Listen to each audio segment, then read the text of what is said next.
Doug, welcome to the show. Thanks for joining me. Thanks, Mike. Great to be here. Dude, for people that don't know you and your story, give us the spark notes. Who you are, where you coming from, what are you doing now? I am a lawyer turned peacemaker. And I'm also the vice president of a startup in Southern California. My background is grew up in Southern California, went back east to Dartmouth College, graduated in Dartmouth, came back to California, went to law school, was a trial lawyer, civil trial lawyer for 22 years, tried hundreds of cases.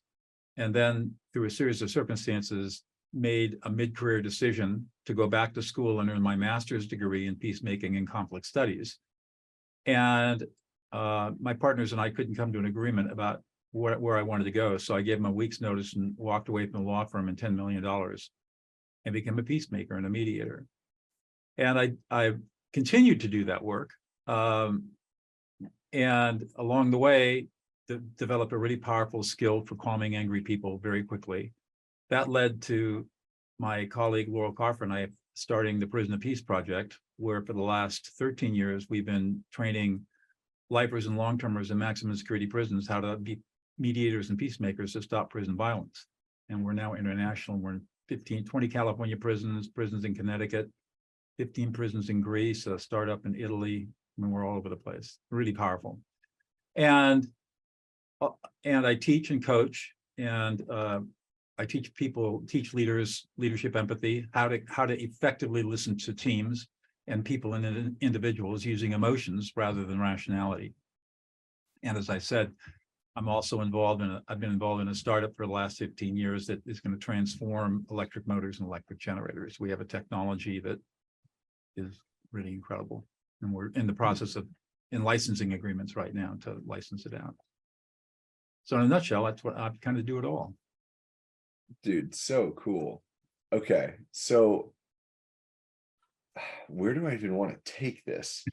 So lawyer turned peacemaker, you're also a VP of a startup. You casually walked away from 10 million bucks to pursue this. Like, I've written 4 books. Last one was an Amazon bestseller. Dude, I'm a certified ski instructor, level 3 certified ski instructor. Okay, there you go. I live in Central California on 10 acres, about 60 miles south of Yosemite and 40 miles west of Kings Canyon Sequoia National Parks, right in the center of the state. So cool. So cool. So talk to me about like this.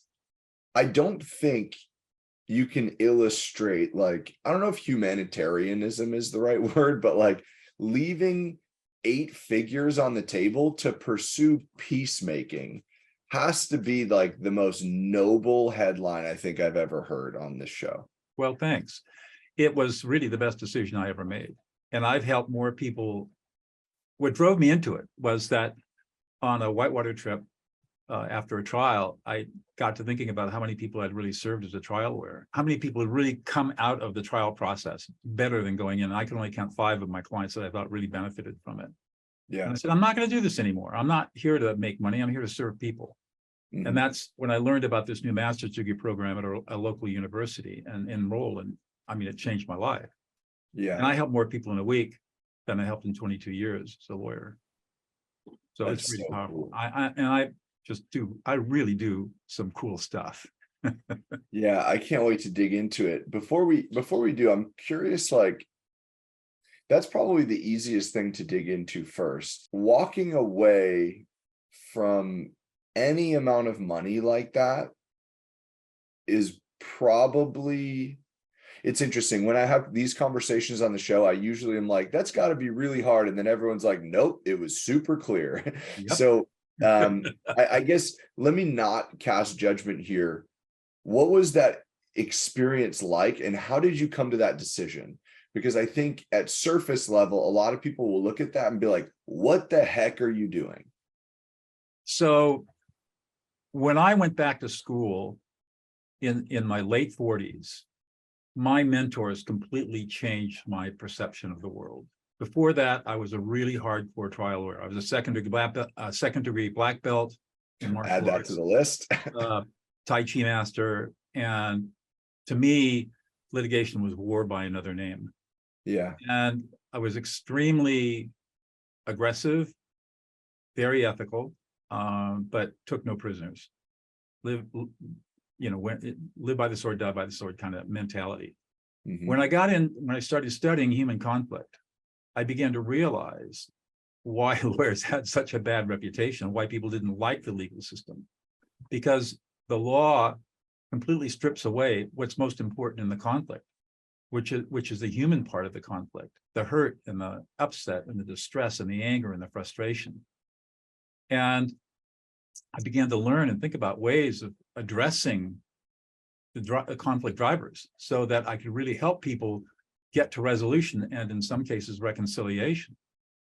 And that was far more satisfying to me than winning a big case and getting a big judgment and getting a big paycheck, which my partners were very good at making sure that I didn't get my fair share.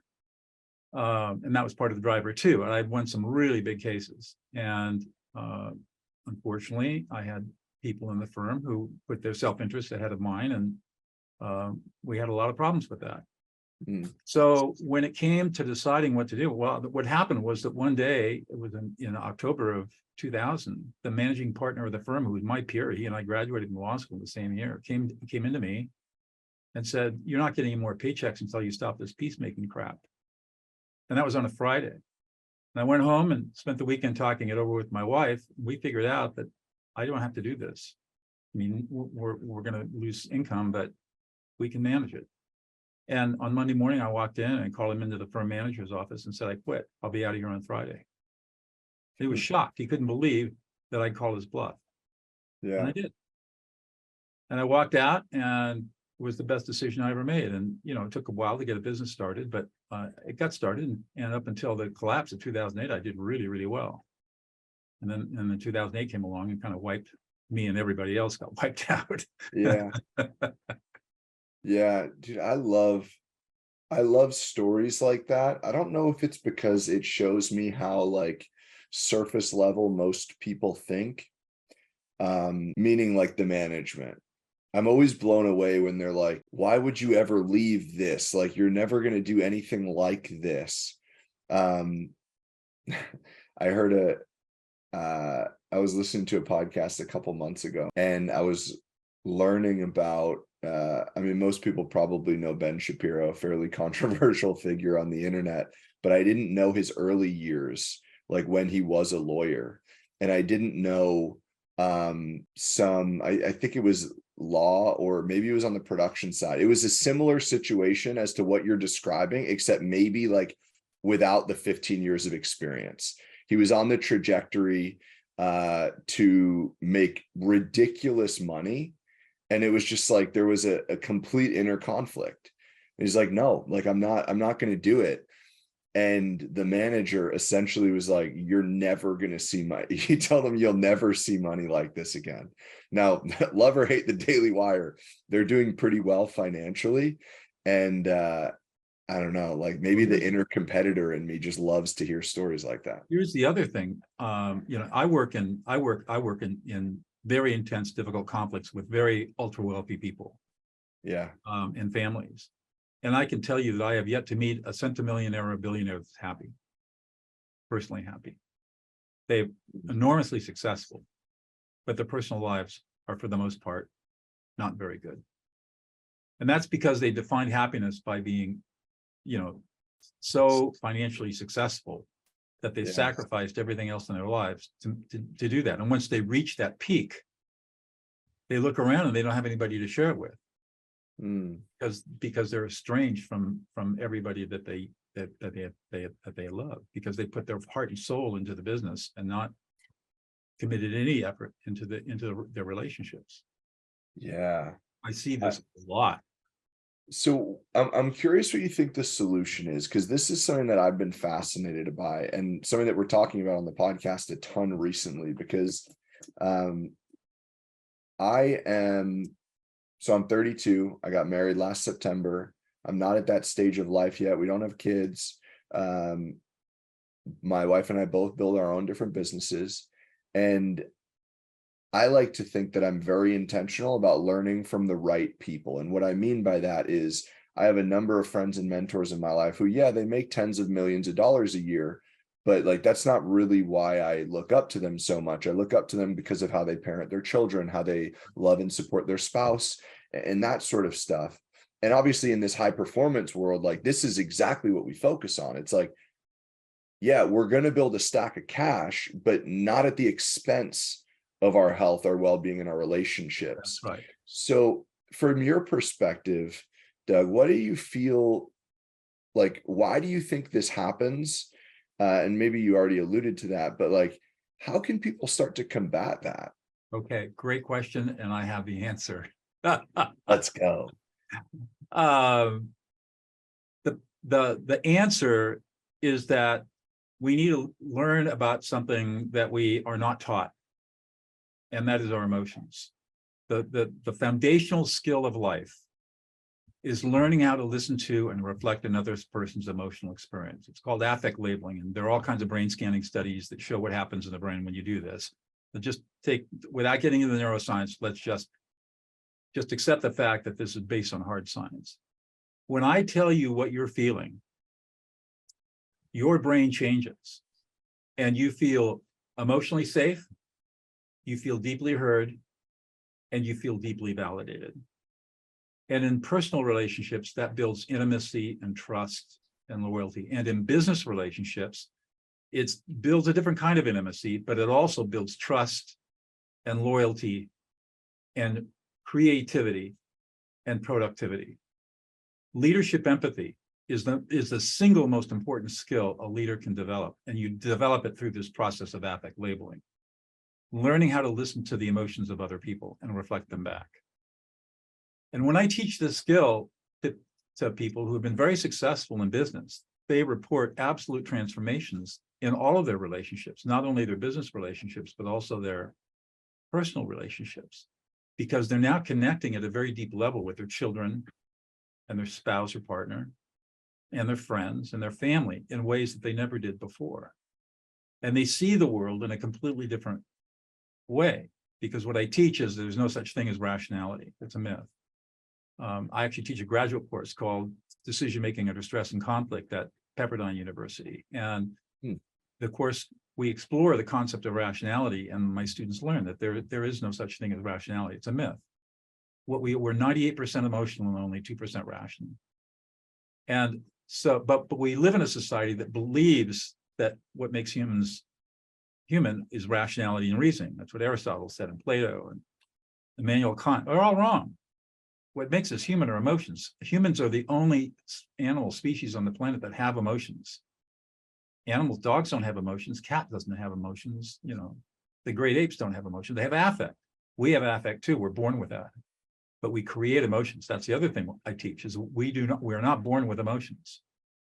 They are cognitive constructs that we start to create at about 18 months of age. The problem is that most of us live in emotionally dysfunctional families. And so we never get the opportunity to develop our emotional competency in the ways that our brain is designed to operate. And so we stop growing emotionally, typically between 6 and 8 years old, put up these big facades to make us look confident when we're adults. But when we get into conflict, or we get upset, or we get distressed, or we feel grief, we revert back to where we stopped emotionally maturing, which is 6 or 8 years old. This is why when you see people fight, you say, oh, they're acting like 6-year-olds. And in fact, they are, because they're reverting back. The antidote to all of this is learning how to listen to and reflect the emotions of other people. And it's absolutely powerful how it works. It's so powerful that I've just concluded that it is the foundational skill of life. And I've dedicated myself to teaching as many people this skill as possible because it is so powerful. It's the basis of our Prison of Peace project. It's the first skill we teach our incarcerated students. And just to give you some information about that, in California, we've had over 6,000 of our students complete our curriculum that have been released on parole. Not one of them has reoffended. Not one. 0 recidivism. Okay. Do you know Zach Babcock? Mm-mm. Okay, I need to introduce you to him. He's a good buddy of mine. He runs a big podcast called Underdog Empowerment. Yeah. But his like #1 goal and mission in life and in business is to reduce the recidivism rate by a pretty substantial amount. It's easy to do. Yeah. If you teach the right tools in the right way to people who are incarcerated, they will change, transform. And I've seen tens of thousands of transformations over the years that I've worked in maximum security prisons. Yeah, I will. I'll make that introduction for you guys because I think you can do some pretty powerful stuff together. Yeah. So that's, I mean, that's kind of a long answer, but the trick is learning to master emotions. And it's not that difficult to do. It's not hard. It doesn't take therapy. It doesn't take meditating. You know, all that pop psychology crap is all wrong. It's just learning how to use your brain in a different way. It's like riding a bicycle. It's about as hard as learning to ride a bicycle. Okay, so learning to master your emotions. Now, where does one start to do that? Because I think you just kind of nipped it in the bud right there. Like most people are going to be like, well, shit, okay, do I have to sit here and say No, or absolutely do I not. have to go get a shrink? Like, So what does that look like? So it's a skill that you're going to master quickly by learning it from somebody else like me. I mean, I'm the guy that's kind of the guy that invented all this stuff. So you can learn it from me. You can read my book. You can take online courses, hire me to coach you or whatever. But it comes down to really learning three simple steps. When you're in the presence of another person who's emotional, the first thing you learn to do is to ignore their words. The second step is to read their emotional data fields. Emotions are data, just like numbers on a spreadsheet. And our brains are hardwired to read those emotions efficiently, quickly, and accurately. This goes back to evolutionary biology. Let me take a moment to explain that. Most people don't know that humans only began to vocalize with speech 230,000 years ago, at about the time that we started to master fire. Because once we could control fire, we could render animal fat, make it digestible, created a huge caloric intake, allowed for a rapid expansion in our brain cavities. But for all the hominids prior to that time, there was no speech. So how did they communicate? They communicated through grunts and gestures and facial expressions, which was all emotional. So our brains have inherited this innate ability to read emotions. So when we talk about reading the emotion data fields, all you have to do is just quiet yourself down. You're in front of this really angry person who's spitting mad at you. You sit there quietly and just empty your mind. And within a second or two, the emotions will start to come up. In my training, I facilitate this by showing you how to structure emotional data so that you can use it quickly and easily. Unstructured data is not, human brain doesn't deal well with unstructured data. But when you structure the data, you put it into a framework, you can access it very quickly. So you ignore the words, you read the emotions, and then the last step is to do something very counterintuitive and weird. And that is to reflect back that person's emotions with a use statement, not an I statement. That active listening stuff doesn't work, never has worked, never will work. I don't know why people are still teaching it. It's all bullshit. It's based on the work of psychologist Thomas Gordon, who coined the term active listening in 1956. And people completely misapprehended what he was doing with that stuff. And today it's just this perverted, passive voice. What I think you're feeling is X. That all that does is just piss people off. So you use a use statement. So let me just give you an example.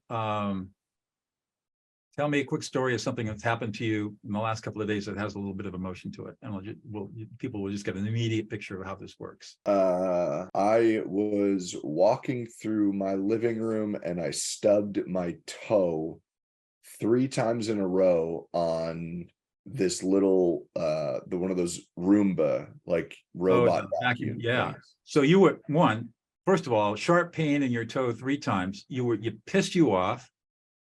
You got really frustrated, and then you felt a little embarrassed and shamed that you did that, and a little embarrassed that you felt these emotions, but the pain was pretty sharp, and you did it 3 times, which multiplied your anger and frustration and embarrassment by 3, and it took you out for 30 or 40 minutes, or maybe not that long, but it took you out, and you felt really like in a way you felt kind of betrayed, and you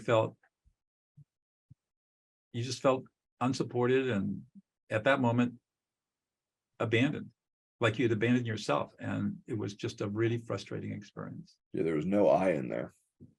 No. And what did you feel? You're asking me what I felt in that moment? Yeah. No, when I was reflecting back your experiences. Oh, I was surprised at how accurate it was, given no other context Right. in the situation. Obviously, without all the external context, like some point you're shooting in the dark, very much like I was as I kicked the Roomba. Yeah. But a lot of it was accurate. And let me tell you why. Because humans have a very limited repertoire of emotions and emotional behaviors. We have a lot of emotional words, but the repertoire of our behaviors and our reactions is quite limited. And what looks like chaos to the untrained eye is completely normal and predictable once you've been trained in these skills. And so it's very easy for me to understand your emotions, even with just saying I was in the living room and I stubbed my toe 3 times on the Roomba. I know exactly what you're going to experience in that without knowing anything more. And if you told me more, there probably were more emotions involved, especially if your wife was present. There was an interaction there that probably triggered some stuff too. But that's the key to this. We look at emotions as being this transparent, this opaque concept. And because of our poor emotional conditioning as children, we kind of run from emotions because they're uncomfortable and difficult and challenging and unpredictable. And it's not the case at all once you learn how to manage them. And it changes your life forever. You'll never have another fight or argument with any other human being ever again once you learn these skills. My incarcerated people, they go out and stop gang riots on prison yards. Shut it down. All the prison guards, correctional officers are all out in their riot gear, circling the yard, getting ready to charge. And 3 or 4 of my students go out and they get the gang leaders together and throw them against the fence. In 3 minutes, the whole thing's over with. So, well, actually, before we move on to that, I'm curious how much of, so you mentioned that like there's only like a finite number of, I don't know if if you said it was emotions, like there's like a certain smaller box of the construction of the repertoire of behavior is very limited and repetitious. So I guess when I'm thinking about this through the perspective of like making someone feel heard and understood. Correct. And where my mind goes is something that I'm going to paraphrase this because I read this book a long time ago, but like Robert Cialdini, like Persuasion. I remember him saying something along the lines of like, sometimes we'll make a comment that builds that know, like, and trust, that like relatability, making them feel heard and understood. And it might be a fairly generic comment, something as generic as like, well, you seem like a straight shooter, Doug. And like something that's generic in the sense that they'll probably think, you know what? Yeah, I am. Right. So I guess with that context in mind, I'm curious how much of this small box, this small repertoire, how much of it is so effective because the emotions that we're using to describe the situation are generic enough that the individual you're speaking with can be like, you know what, that totally could describe how I'm feeling. It's not that it's generic. Well, I guess you could say use generic in another sense. It's a common experience that we all have. Yeah. We all have the same emotional experiences. Everybody has the same emotional experiences. When I'm mediating in conflicts, it's always fun when I start talking about, we go through a process of reconciling injustices, and I ask people to express how have they experienced the conflict one at a time, and they label all the emotions that they've experienced. And it's always fun to watch their eyes get big as they realize they both have suffered exactly the same emotional experience, but thought that only they were the ones that were suffering from it. Yeah. And what that shows, of course, is we all share the same emotions. And so, and it's not hard once you recognize that and you understand there's 6 layers of emotions. That's how we structure the data. Once you structure the data, it's really simple. Really easy to start labeling somebody else's emotions and be accurate 100% of the time. It's ridiculously simple skill once you get over the fear of looking like an idiot. That's the biggest problem people have. Yeah. Yeah. It's so funny. It's always our ego. Right. okay, so this, I want to zoom out a little bit because I think, first of all, the world that you work in is so freaking cool. I think people hear peacemaking and they probably think like, my mind immediately goes to like international, like hostage negotiation, like Chris Voss type Right. stuff, which I'm sure is relevant and like part of it, but or like can be applied to it. But I guess my question is, for the average person listening to this, where does this type of work apply, and how can they take what we're talking about here and start to impact their own lives with it? So first of all, Chris Voss, he discovered a form of what I'm talking about here, affect labeling, in 2013. I discovered it in 2005. I've got it far more refined than he does. But if you read his book, you'll see a citation to the same neuroscience, the same brain scanning studies that I use. Very interesting. Oh, sweet. The question you ask is great. How do you apply this? You apply this in every aspect of every relationship that you have. So let's suppose that you've got children, 6, 7, 2, 3, 4, 5, 6, 7. One of the best things you can do to help your children is to tell them what they're feeling. If they're really happy, say, oh, Johnny, you're really happy today. Susie, you're really excited. And you're awestruck over that. And help them learn how to label their own emotions. That's the science shows that if you start doing that with a 4 and 5-year-old, by the time they're 12 years old, they'll be 2 academic grade levels ahead of their peers academically. And they'll have the maturity of a 21-year-old. So you can use it in any situation where there is emotion. It could be anger, it could be frustration, it could be stress or worry, upset. It could be feeling disrespected, it could be sadness, grief, depression, it could be feeling abandoned and unloved. Whatever it is, those are the negatives. And also you have all the positive emotions too. So for example, supposing that you're a team leader or you're an executive and you walk into a room and you're going to have a meeting with your team, and you look and you've got these skills and you immediately see that something's wrong. You start calling out the emotion. You guys are really frustrated. You're really upset. You're pissed off. You don't feel appreciated. You don't feel heard. You feel ignored. You don't feel supported. And it's really stressing you out because you don't think you can get your jobs done, and you're really worried about your year-end bonuses. And you're sad because you were really hoping for more support from the top and you're not getting it. And you guys feel completely abandoned.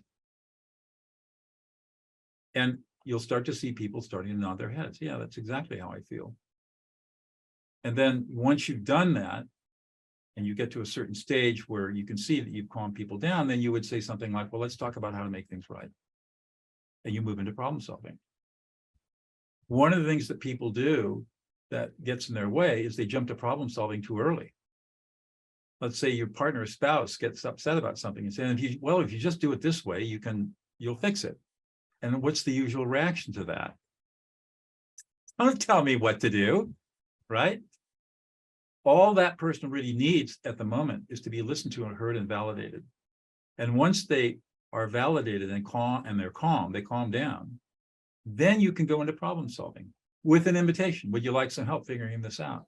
But you don't do that until you've calmed down. The reason that we jump to problem solving so early is because we're trying to soothe our own anxiety around another person's upset. Yeah. So it's really kind of selfish. And if you learn how to validate emotions, you don't need to do that anymore because you'll never get anxious around somebody's emotionality. The applications of this are just limitless. Yeah. And that's why I wanted to ask that, because I want to make sure that's clear for people. Like, I don't know, I see my brain going and figuring out like, okay, where can I apply this? And I think it's easy to pigeonhole it and be like, oh, well, it's just there. It's like, no, this is pretty much everything. Every human reaction. So, I mean, think about, you've got customers or clients that you work with, I'm sure. Think about the last time you had a little bit of a tense conversation with a customer. This is where you use it. You're really upset. You're really frustrated. This isn't going the way that you expected. Yeah. Stop. That's where you would use it there. I mean, whenever there's any emotion, Yeah. before you do anything else, you listen to and reflect their emotional experience. Yeah. And it changes everything. on that note, one thing that I'm noticing as you're giving some of these examples is how in depth you go. I'm curious of like, I'm curious how many, I guess, how many labels you associate. Like, There are, yeah, what's the rule of thumb for how deep you go? Because I get I that feel like question a lot. I expected the example to stop like 3 or 4 times, and then you kept going with it. Right. And I'm curious what the rationale behind that is. Yeah. Okay. Great question. There are 6 layers of emotions. And in the beginning, I teach people only to go to the 3rd layer, which is, well, yeah, the 3rd layer, which is basically anxiety, worries, that sort of thing. So you're going to have the anger emotions, the disrespect emotions, and then the fear emotions, Okay. which is fear, anxiety, scared, terrified, that sort of thing. The 3 lower layers, which are shame, embarrassment, and guilt, then below that, sadness and grief, and then below that, abandonment and being unloved, are much deeper. You have to learn discernment about when to go deep. There are some contexts, especially in a business context or professional context, where it's inappropriate for you to go deeper because it's a more intimate connection. Mm-hmm. I'm at a level of practice where I can go as deep as I want whenever I want, and I don't worry about it because I can handle any situation. For beginners, it's not like that. Yeah. And so I teach them, keep it simple until you get a lot more confidence and experience, and then you can slowly move into the deeper waters with experience. But it comes down to it does come down to discernment. And people watch me go deep down into abandonment, unloved and unlovable, and rejected and betrayed, which is very deep. And they wonder, I'll never be able to do that. And I said, well, yes, you will. Remember when I discovered this in 2005, I was inventing this out of whole cloth. And it scared me to death when I first started this. Reading somebody else's, and I didn't even call it reading emotions. I mean, it was really primitive back then as I was discovering it and developing it. But I saw the positive effect of it. So I just kept doing it, practicing and working in conflicts, and I just kept getting phenomenal results. Mm-hmm. So I'm comfortable with it. And you will be comfortable with it too, after you've practiced it for a while. The basic skills, like riding a bike, takes 3 or 4 weeks of practice and you've got it. But it's a lifelong endeavor. And the more you do it, and the more you practice it, the more skills you have. And I have exercises that I, for example, if you want to learn how to read emotional data fields and get really good at it, if you're watching a TV show on Netflix or a movie, turn off the volume for a minute and a half and write down every emotion that you see the actors portraying. You'll be astounded at what you see. If you're listening to the radio or a streaming service and an advertisement comes on, in that 15-second spot, how many emotions can you detect in the actor's voice and in the copy? And typically it's 15 to 20. They're highly emotional. And it's a great exercise to train yourself. Wow. And how to listen to emotions. Another thing that's kind of fun to do is if you're near a shopping mall. I don't hang out at shopping malls, but I have my students do this. Go to a shopping mall on a Saturday and sit down and watch people walk by and read their emotions as they're walking by. Don't stare at them. You don't want to be creepy, but the idea is to read their emotions and write down what you see. When you write it down, it helps lock it into your brain. Yeah. So all these simple little exercises that you can do to develop this skill that I teach, and that's how I get people out and doing this work. Mm-hmm. And in no time at all, they're bringing back amazing stories of how they've used this skill in difficult situations and really seen a significant shift. Yeah, especially in the business world, like the more time I spend building businesses, the more I realize how important this type of, I'll use the word mediation. I don't know how appropriate that is, but like the ability to do these types of things to best support people and navigate conversations is paramount. Like it's everything. And the problem is that our educational system is all about, we have two brain systems that are relevant here. One is the task focused system. The other one is called the default mode or social system, and they are antagonistic to each other. If your task focus system is on, your social mode is off. If you're being social, you can't be in task mode. They just do not, you can't do it one at a time. So if you've ever been in a situation where you've been intensely focused on a problem and somebody has interrupted you, as, hey, Mike, let's go have a cup of coffee. You kind of look up and startle and snarl at them. That's because you're in task focus mode, not in social. And they're looking, oh man, sorry. Yeah. They were in social mode, you were in task Higher focus mode. IQ. Our educational system only teaches us task focused stuff. So we learn about knowledge acquisition. We learn algorithms and procedures and processes, you know, multiplication tables in the second grade. Those are algorithms, right? So we're just learning algorithms. And we learn, as we move on in the education, we learn about critical thinking skills, the scientific method. We learn about logic, if we're lucky. We learn about probability analysis. We learn the difference between quantitative and qualitative analysis.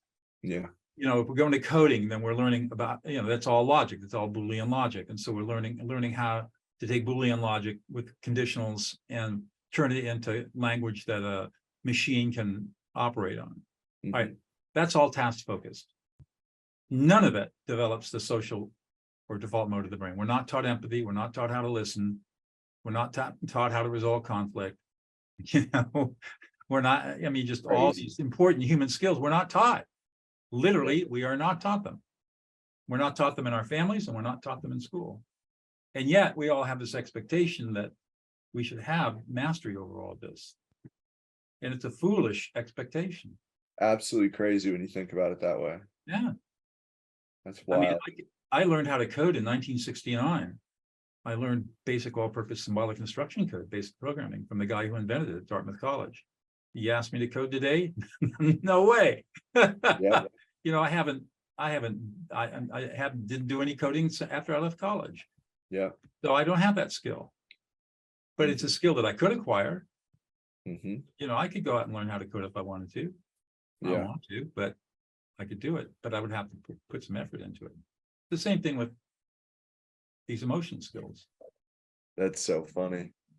Yeah, I've actually never thought about it that way. And it makes perfect sense. Like, we're all in the people business, no matter what we do for a living. That's right. No matter what we do for a job, if we run a business, it doesn't matter. So that makes so much sense. One thing that you mentioned that I'm curious about, and then we'll start to wrap up here, Doug, because I want to be respectful of your time. You mentioned that we seek to solve problems too quickly. Yes. And resonates. And I think a lot of people listening will be like, shit, yep, that resonates. I guess my question within the context of this peacemaking world is how to know when to get into the problem solving versus doing so prematurely. Right. So when you are calming somebody down, you're using these listening techniques to calm people down. You're going to be watching for involuntary, unconscious reactions. You're going to look at somebody, they're going to nod their heads. They're going to say, yeah, or exactly, that's exactly how I feel. Their shoulders are going to drop and they're going to sigh relief and exhale. They don't even know they're doing it. And when you see that, you watch for it. And when you see it, you know their brains are calmed down. And you say, then I'll say something like, is there anything else? No, I think that about covers it. All right. Then it'll be an invitation into what has to happen next. And your problem solving processes are in a huge continuum from doing nothing to going to outside authority, like or making an ultimate decision yourself. So you could, outside authority could be like a judge or a jury or an arbitrator, somebody who's going to make an outside decision. Or if you're in a position of hierarchy and you've got to make the decision yourself, you may ultimately make the decision, but only after talking it out with the people that you want advice from or stuff from. What you don't do is offer unsolicited advice. You never, ever, ever offer unsolicited advice. Yeah.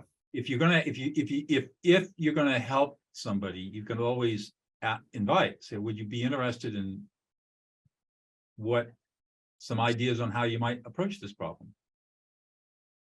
And instead of saying, well, God damn it, if you just did this, this, and this, you wouldn't have this problem, and stop being so upset about it, which is the way it goes most of the time.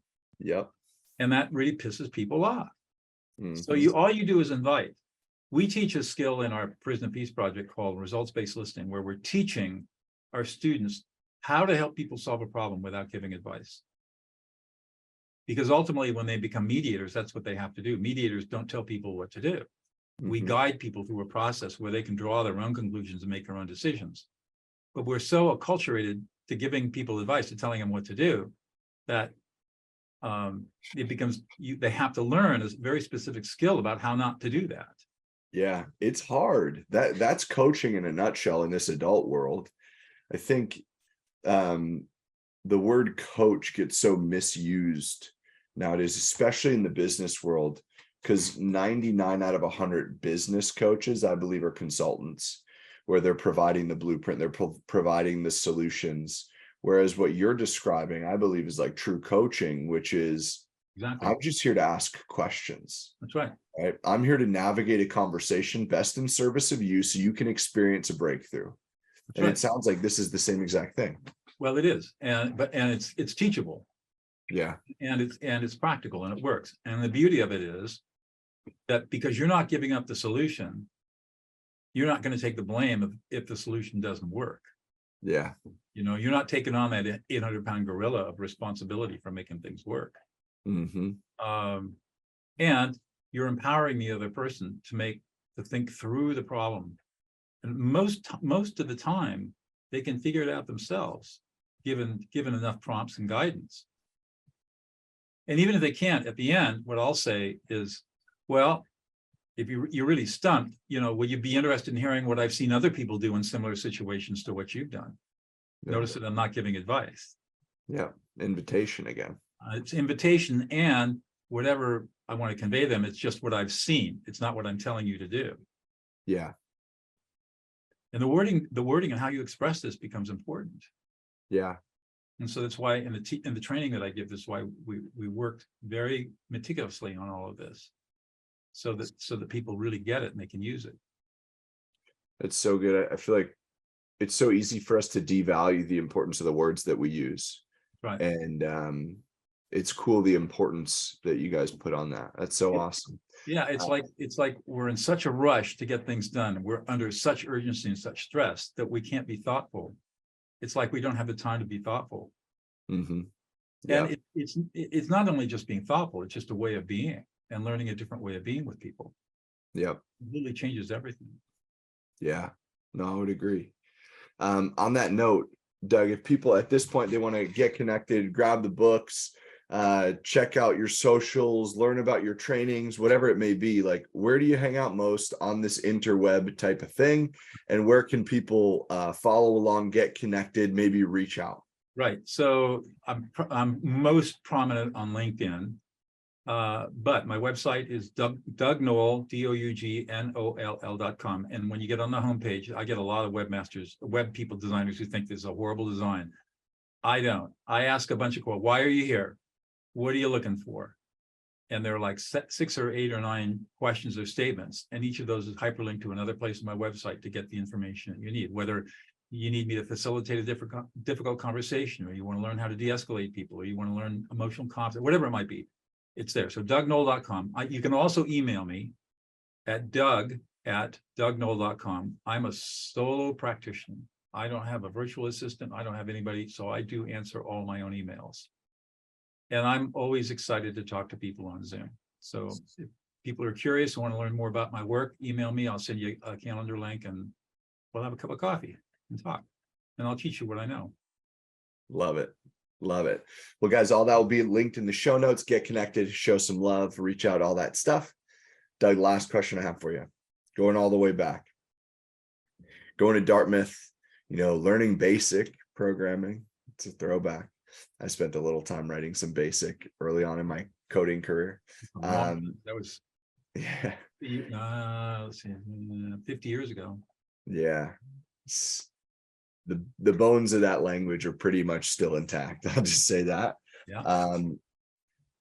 Moving into the legal space, right? And becoming this lawyer that out for blood and just like stone cold killer, ethical, but stone cold killer, hitting this point where you're like, you know what, I'm okay. I can step away, because you had that